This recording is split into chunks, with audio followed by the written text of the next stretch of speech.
A Palavra do Pastor. Uma mensagem que pode mudar a sua vida. Bom dia, a paz do Senhor a todos, satisfação imensa, que a graça de Deus esteja em vossos corações e que onde quer que você esteja agora, a partir do momento que nós estamos aqui ministrando a Palavra de Deus, ela seja alcançada, a sua vida e o seu coração. Amém? Nós vamos orar agora. Pai querido, eu te louvo, meu Deus, por mais um dia, quarta-feira, a qual nós estamos aqui mais uma vez para ministrar a Tua Palavra.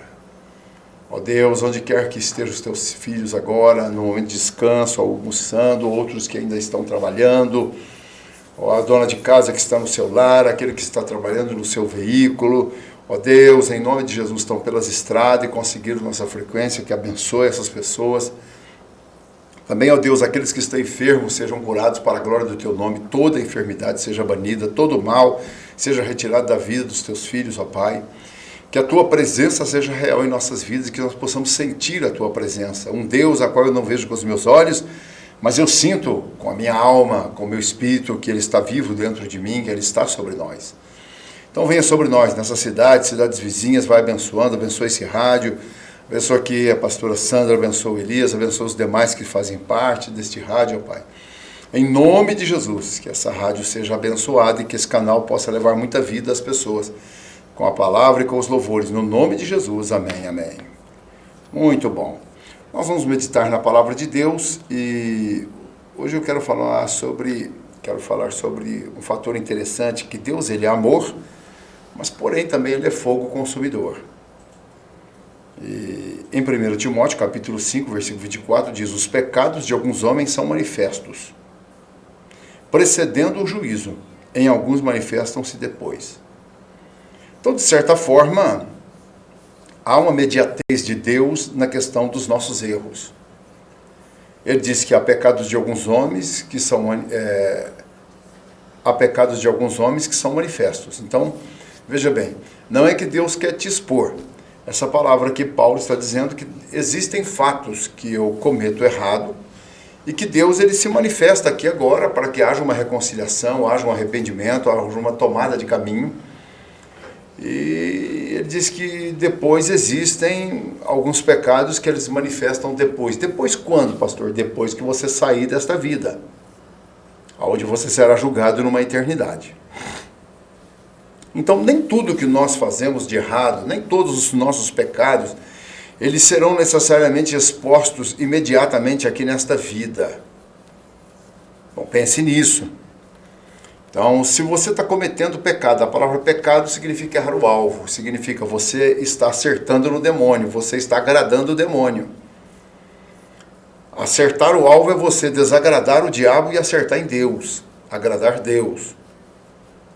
Então diz que nós temos que agradar a Deus. E esse agradar a Deus não é Deus estar feliz simplesmente com nossas atitudes, mas é Deus estar conivente conosco, nos apoiando e quebrando todos os laços e maldição que vão chegando diante de nós. Então, algumas coisas, elas demoram para vir à luz. Talvez você tenha traído a sua família com algum cônjuge, né? Talvez você traia a sua família sem saber que você está traindo. De que forma, pastor? Seu dinheiro vai em jogatina, seu dinheiro vai em bebedeira, seu dinheiro vai em prostituição, seu dinheiro vai acabando com coisas inequívocas. Então, está indo tudo bem, está indo tudo tranquilo. Então, Deus, Ele está dando um tempo para que você possa se arrepender. E se isso você não manifestar aqui, vai se manifestar do outro lado da vida. Aí as pessoas falam, mas existe outra vida além dessa aqui? Não, filho. Não existe vida, é aqui. Aqui estamos de passagem, somos forasteiros, somos nômades. A vida, ela existe após o desligamento desta existência temporária que nós estamos aqui. Então, Eclesiastes, no capítulo 12, ele trata com muita veemência, por exemplo, um assunto muito importante. Salomão, que escreveu, por exemplo, este livro, né?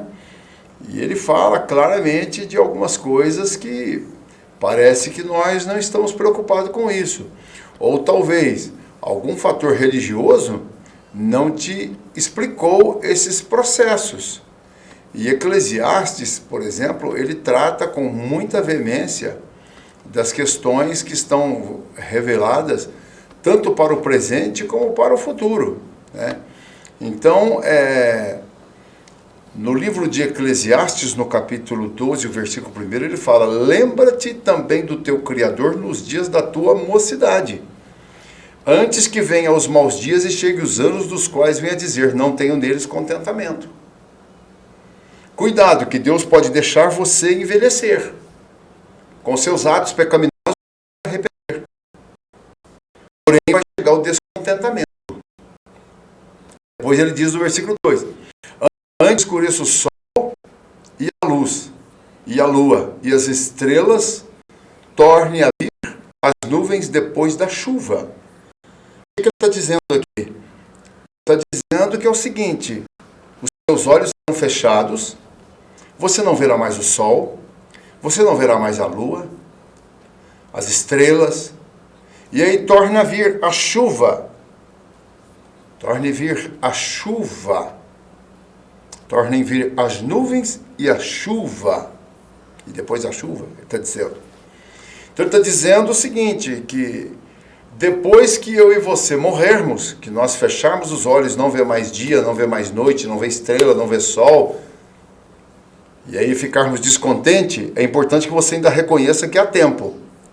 Depois ele diz que vai escurecer o sol, a lua, as estrelas, então nós estamos mortos.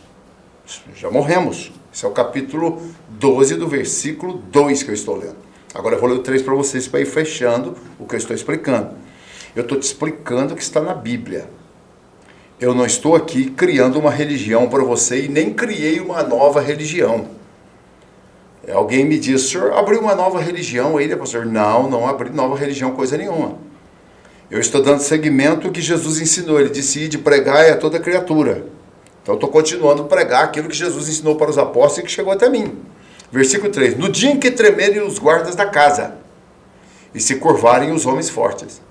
Aqui está dizendo que um dia os meus anticorpos e os seus anticorpos, casa, a palavra casa aqui, significa templo, significa corpo, cromossomos, matéria orgânica.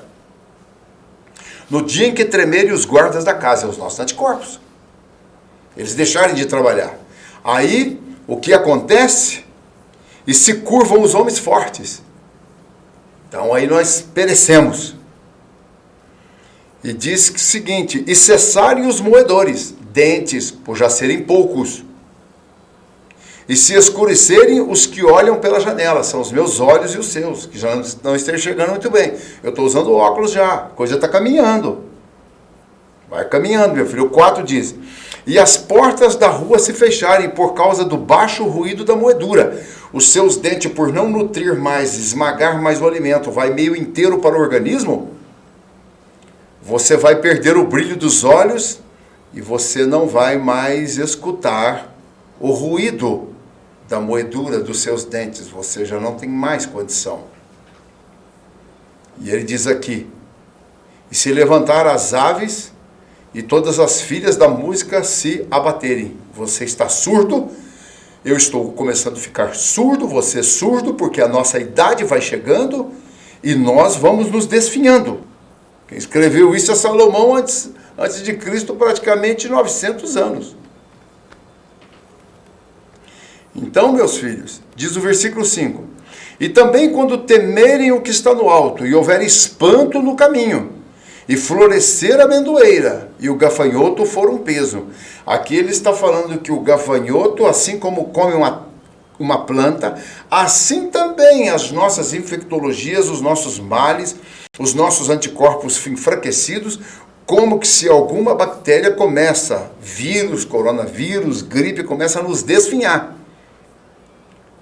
E diz aqui, florescer a amendoeira é exatamente ela continuar vivendo, porque ela revive das secas dos desertos. Mas nós não. Nós reviveremos numa eternidade com Deus. E diz aqui, quando temerem os que estão no alto. Aqui a palavra, os que estão no alto é os que estão vivos. E houver espanto no caminho, é o cortejo fúnebre. Ou seja, aqui agora não se faz mais na nossa cidade, mas eu sei aqui que antigamente descia a pimenta de pada, quem morava lá para cima, em cima de uma carruagemzinha, e as portas dos comércios se fechavam pela metade, outros tiravam o chapéu, e havia um espanto. Quem morreu? Quem que morreu? Quem morreu? Quem morreu? E eu posso ser o próximo, você pode ser o próximo. Porque os homens vão à sua eterna casa, e os pranteadores andarão rodeando pela praça que se chama cemitério. Estarão chorando por mim e por você. Agora olha o versículo 6, é muito importante de Eclesiastes, do capítulo 12. Ele diz aqui: antes que se quebre o cordão de prata. Que petulância, né, dos cientistas.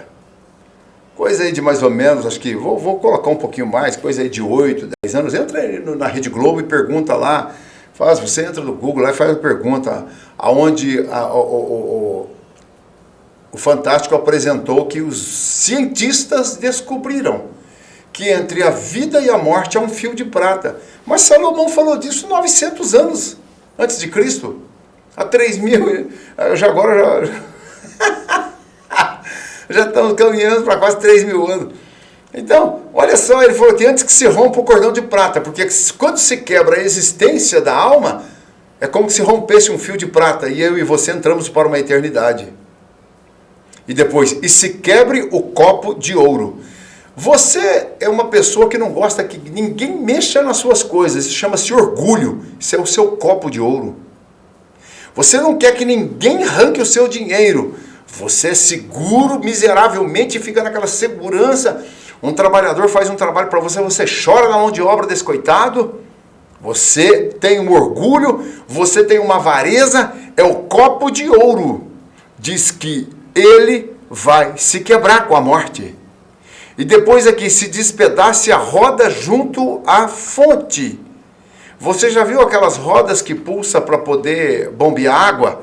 Está falando do meu coração, esse músculo cardiovascular, que com a morte ele para de bater. Ele para de bater. O cântaro junto à fonte é também o nosso plano. O cântaro é o lugar onde você guarda os seus planos, aliás. Você guarda ali e é uma fonte de realizações. Depois fala, antes que se quebre a roda junto ao poço. Aí está falando que o nosso músculo cardiovascular se dissipará. E aí diz o versículo 7, o pó volte à terra como era e o espírito volte a Deus que o deu. Vaidade, vaidade, diz o pregador, tudo é vaidade. Tudo é vaidade. A palavra vaidade é efêmero, banal, vil, corriqueiro, passageiro. Então, meus senhores, Deus, ele pode trazer um juízo eminente pelos meus erros e pelos seus. Mas Deus pode procrastinar, tocar para diante, deixar para mais para frente. Essas coisas, às vezes, erros e fracassos demoram vir à tona, né? Outro, talvez sejam revelados no dia do juízo final, que não haverá mais perdão e nem misericórdia. Porque você teve todas as oportunidades para reconciliar aqui. A Bíblia mostra sem distinção fatores como esse. Diz, os pecados de alguns homens são notórios e levam a juízo, ao passo que em outros só mais tarde se manifestará. 1 Timóteo, numa outra tradução, 5:24. Bom, o que exatamente leva cada tipo de pecados a ser revelado antes ou depois? Ora, isso é muito claro. Misericórdia de Deus.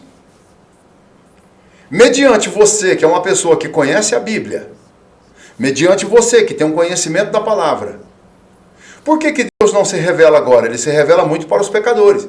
Lembra quando Deus mandou Jonas ir pregar para os ninivitas? Uma colocação muito interessante foi quando ele disse, Jonas, aquele povo não sabe qual é a mão direita e a mão esquerda. Ora, claro que eles sabiam isso, eles eram homens destros de guerra.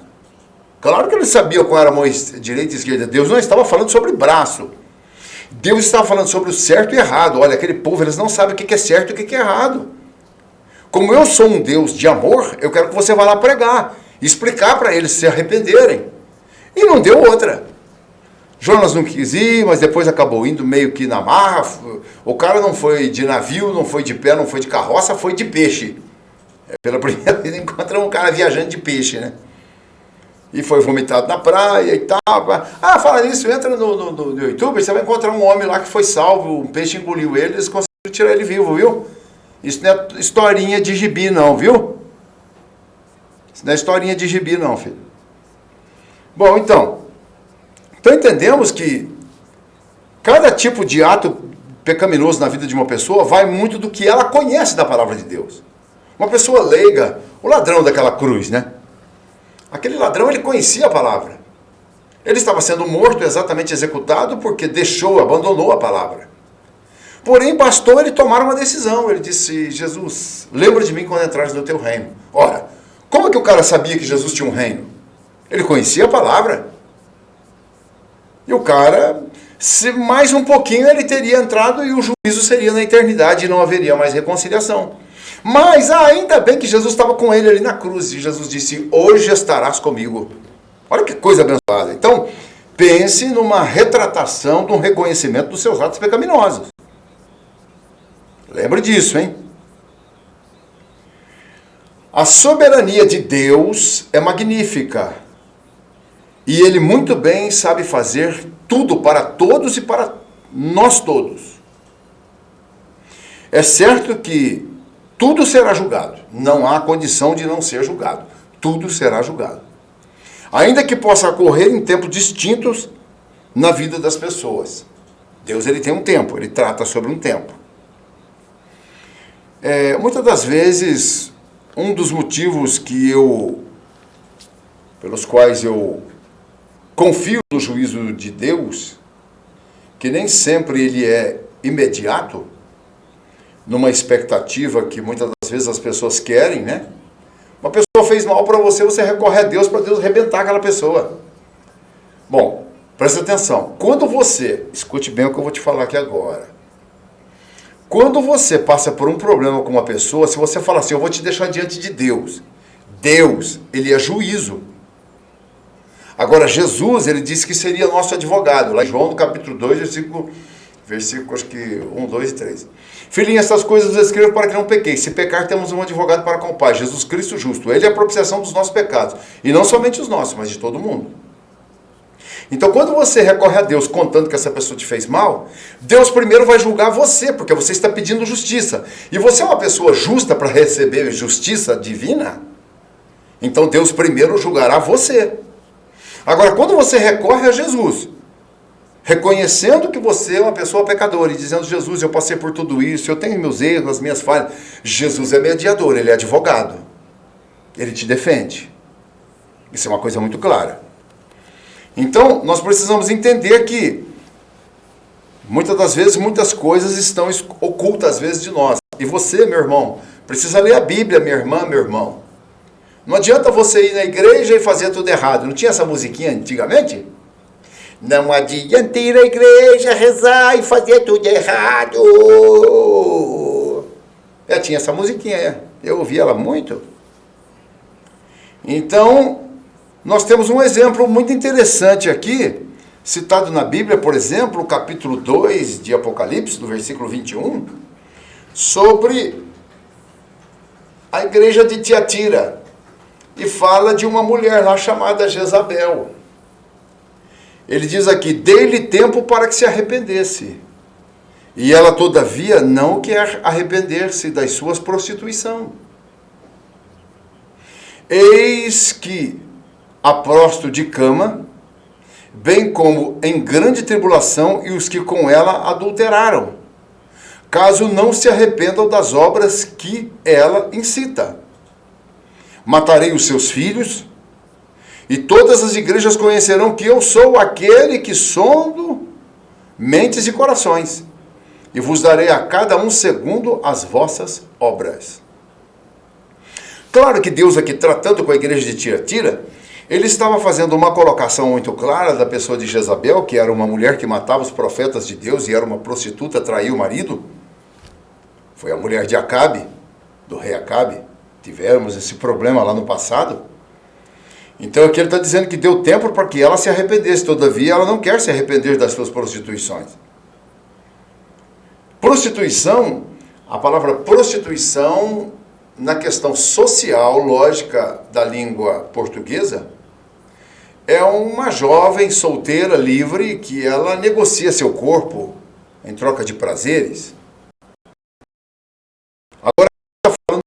prostituição espiritual, que são pessoas que não reconhecem Deus unicamente como seu Senhor, e Cristo como que o pecado.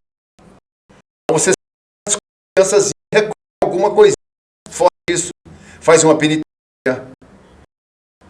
né?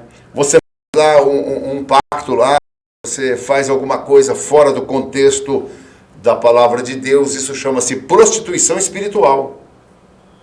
E o Senhor disse que iria colocá-lo de cama. Agora isso aqui ele está falando o seguinte, você se colocaria como uma pessoa doente espiritual. E você ainda passaria por muitas tribulações da alma.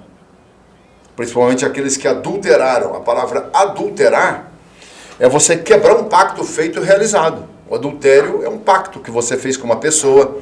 Por exemplo, uma pessoa faz um estelionatário de um cheque. Ela adulterou aquele cheque. Então isso é um adultério.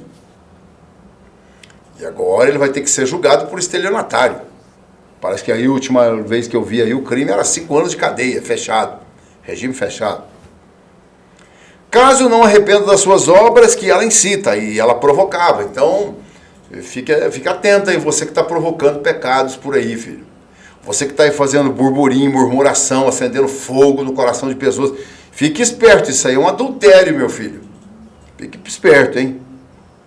Diz que matarei os seus filhos. Aqui são exatamente aquela igreja a qual os membros seriam realmente extirpados. Deixaria de existir aquele templo, aquele lugar e aquela adoração. Deixa eu abaixar o volume do meu celular aqui, senão aqui porque ele taca aqui. Então diz que o Senhor mataria os seus filhos e todas as igrejas, é por isso que ele está falando aqui, todas as igrejas conhecerão que eu sou aquele que sonda a mente e os corações. Então o Senhor está tratando aqui a coisa espiritual. E vos darei a cada uma das suas juízo. Não quis arrepender, o Senhor já trouxe um juízo. Por quê? Porque ela conhecia a palavra, essa igreja conhece a palavra de Deus. Muitos não entendem a longanimidade de Deus. Deus, ele permanecer em silêncio concernente a erros de pessoas.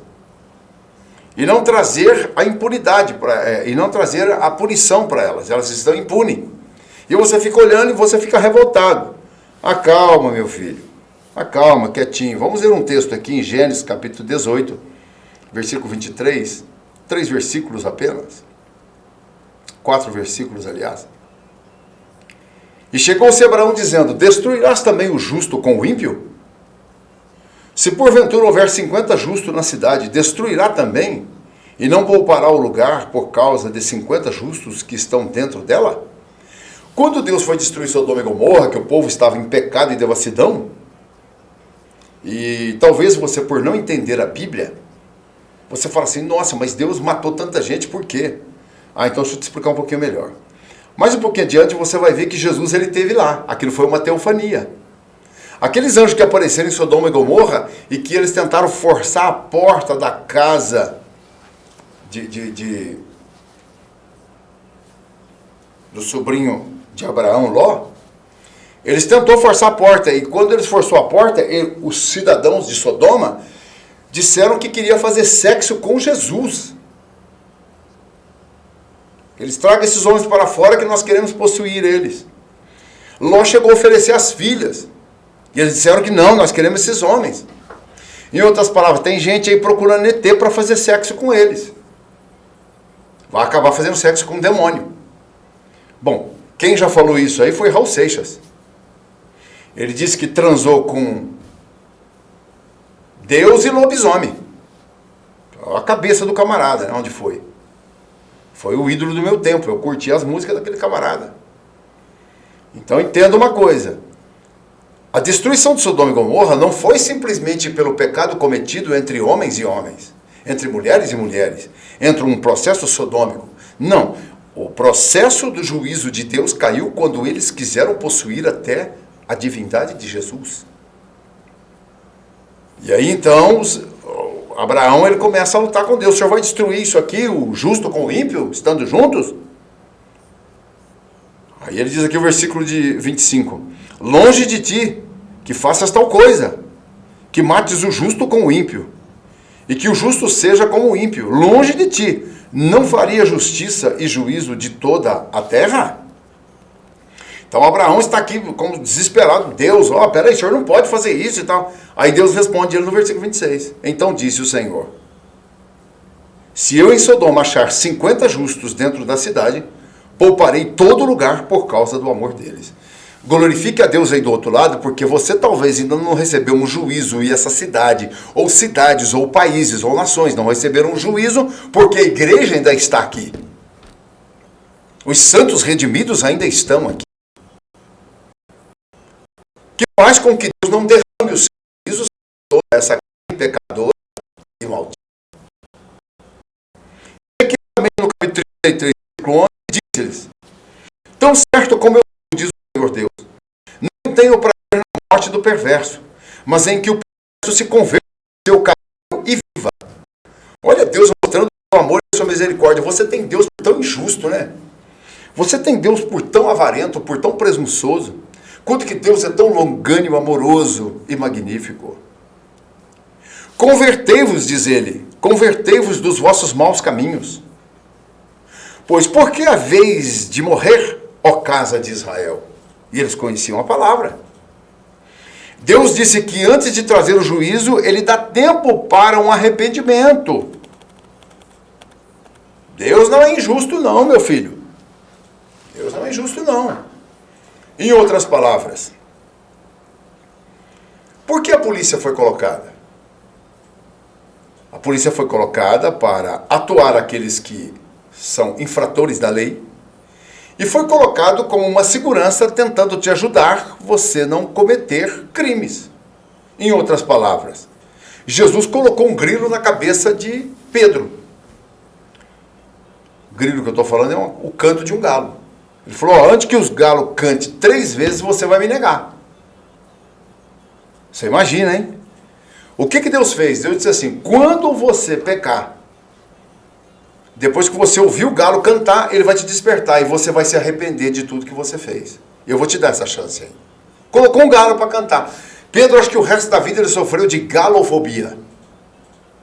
Quando ouviu o canto de um galo, o cara tremia. Lembrava dos seus pecados velhos. E não deu outra. Pedro negou 3 vezes Jesus, de repente o galo cantou. Aí o cara foi chorar. Né? Então, ou seja, uma das razões para que o juízo de Deus ele não seja imediato é a misericórdia divina. Deus está te dando tempo. Você que está aí me ouvindo, você gosta de fazer as coisas escondidas. Você sai pelos cantos escuso. Diz que os seus olhos, eles falam. Diz que os nossos pés falam. Dá sinal com os pés. Tiago, no capítulo 2, versículo 3, ele diz: a misericórdia triunfa sobre o juízo. Deus, ele não traz já em eminência o juízo. Por isso ele colocou, está aqui o pastor Silas para pregar para você hoje. Estou aqui pregando para você. Colocando em você a graça. Você está indo numa igreja, você tem o seu pastor. Seu pastor, ele não tem adivinhação sobre o seu pecado, porque ele não é adivinho, e adivinhos não entram no reino de Deus. Ele pode, às vezes, até ter um momento de uma revelação com uma palavra que vem ao encontro da sua necessidade de arrependimento. E Deus está usando ele. Sua pastora, o missionário, o evangelista que está lá, as pessoas que pregam na sua igreja. Ah, pastor, eu não vou em igreja nenhuma. Então está aqui, você está ouvindo a palavra. Se arrependa. Busque uma transformação de vida. Então podemos dizer aqui, claramente, que o que precede o juízo para que não seja necessário esse juízo? O arrependimento. Você ouvindo a palavra e se arrependendo. A misericórdia, ela às vezes é desprezada, e então o juízo certamente se manifestará. Tem pessoas que não aproveitam a misericórdia. Eles poderiam aproveitar a misericórdia e se arrepender. Então, independente das pessoas se arrependerem ou não, o que determina o juízo imediato ou posterior é o Senhor, está nas mãos dele. Mateus 5, 22, 25 diz: eu, porém, vos digo que qualquer que, sem motivo, se encolerizar contra o seu irmão será réu de juízo. E qualquer que dizer ao seu irmão, raca, será réu do sinédrio. E qualquer que lhe disser louco, será réu do fogo do inferno. Portanto, se trouxer a tua oferta ao altar, e aí te lembrares que do teu irmão tem alguma coisa contra ti, deixa ali a tua oferta e vai e reconcilia-te primeiro com teu irmão e depois vem e apresenta a tua oferta. Concilia-te depressa com o teu adversário enquanto estás no caminho com ele, para que não aconteça que o adversário te entregue ao juiz e o juiz te entregue ao oficial e o oficial te encerre a prisão. Isso é Jesus que está ensinando sobre o mundo espiritual. Ele está usando casos aqui que nós cometemos erro com pessoas e não se arrependemos, não reconciliamos. Ele está usando isso, um juiz terreno, um magistrado terreno, que vai fazer juízo, vai te entregar para um policial e te levar para a cadeia. E lá você vai ficar lá. Então, a Bíblia, a Sagrada Escritura, o livro eterno de Deus, ele tem a maneira certa de colocar na nossa mente um despertador para que o segredo dos homens haja reconciliação. Romanos 2,16 diz, no dia em que Deus, por meio de Cristo Jesus, julgar o segredo dos homens, de conformidade com o meu evangelho, que é o de Jesus. Então tá aí, Deus um dia nos levará a juízo. E aí, como é que você está com ele? Então, o apóstolo Paulo ele está afirmando que o segredo dos homens serão julgados. Isso implica aqueles que sejam princípios revelados, antes que recebam a manifestação do juízo. Então é muito interessante que você pense isso. Por isso que Jonas foi enviado a Nínive, para colocar na cabeça daquele povo uma palavra de reflexão. E eles agora começarem uma mudança de vida, e assim foi feito.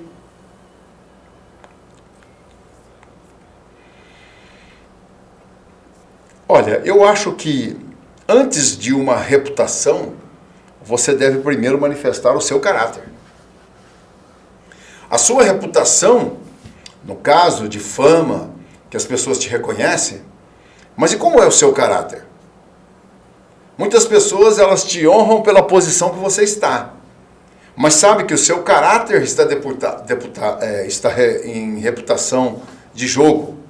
O seu caráter está fora da reputação da sua pessoa.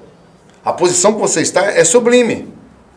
Você é uma pessoa que tem um status, você tem relevância na cidade onde você vive, mas a sua reputação e o seu caráter é péssimo. É péssimo.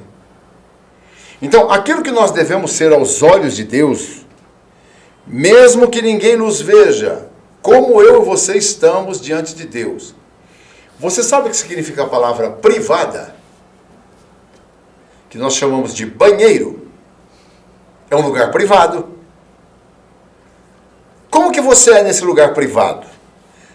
O comportamento que você tem lá, você tem em público? Não.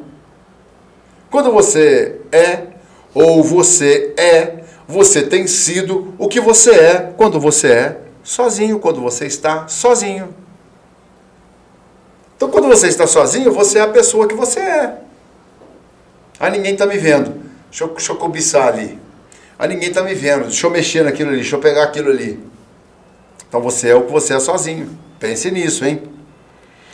Ou seja, nós devemos viver uma consciência de Deus dentro de nós, despertada, ativa, que faça com que nós nos vemos, nós nos olhamos para nós mesmos, para dever com isso, olhar a nossa vida e pedir a Deus que Ele nos perdoe, que Ele nos ajude, para que nossa reputação, nosso caráter seja aperfeiçoado, adestrado numa formosura para que sejamos pessoas diferentes. Ou seja, devemos viver consciente de que Deus sempre nos vê. Mesmo você estando na privada. Mesmo você estando sozinho. Então, não dê aos outros a oportunidade de você realmente ser reconhecido e ter a reputação que você não tem. A reputação que muitas pessoas te dão, você não merece. Seu caráter não merece. Parece que eu preguei uma mensagem esse dia na igreja sobre o perfume e a sua reputação. O perfume que você passa não tem nada a ver com a sua reputação e o seu caráter. É muito caro esse perfume que você passa. Ele é muito cheiroso, ele é agradável. mas a sua reputação e o seu caráter têm um mau odor. Péssimo, é péssimo. Então, pelo amor às coisas sagradas de Deus, pelo amor, pelo profundo amor que Ele tem para conosco, pelo senso de responsabilidade que eu e você temos com as coisas de Deus e com a família, devemos ou deveríamos estar mais preocupados com um caráter nobre e rico do que com uma boa reputação que as pessoas nos dão. E a palavra até reputação, ela é um substantivo feminino dentro do conceito. A reputação, ela é obtida a partir do público ou de uma sociedade em que vive, reconhecendo a reputação. Essa reputação, ela sempre chega antes da sua pessoa. Alguém está conversando e lembra de você e fala de você. O que eles falam sobre a sua reputação? Possui nome, prestígio, sempre foi uma mulher, sempre foi um homem de reputação. Você tem bom conceito. Então, ter boa ou má reputação, cuidado, porque isso na realidade pode interferir na sua vida. E nos diz, a popularidade ela pode ser alcançada muito rapidamente, mas um caráter nobre é um produto de anos de treinamento, de aperfeiçoamento e de transformação. É a disciplina divina que fará com que nós sejamos divinos e abençoados por Deus. Esse é o processo a qual Deus ele requer de nós. Deus ele quer isso de mim e de você. Deus quer que nós tenhamos essa paz e essa graça. Então eu até quero deixar aí um louvor para vocês ouvirem, que é o louvor, por exemplo, do... Vou fazer uma oração agora, e é o louvor do...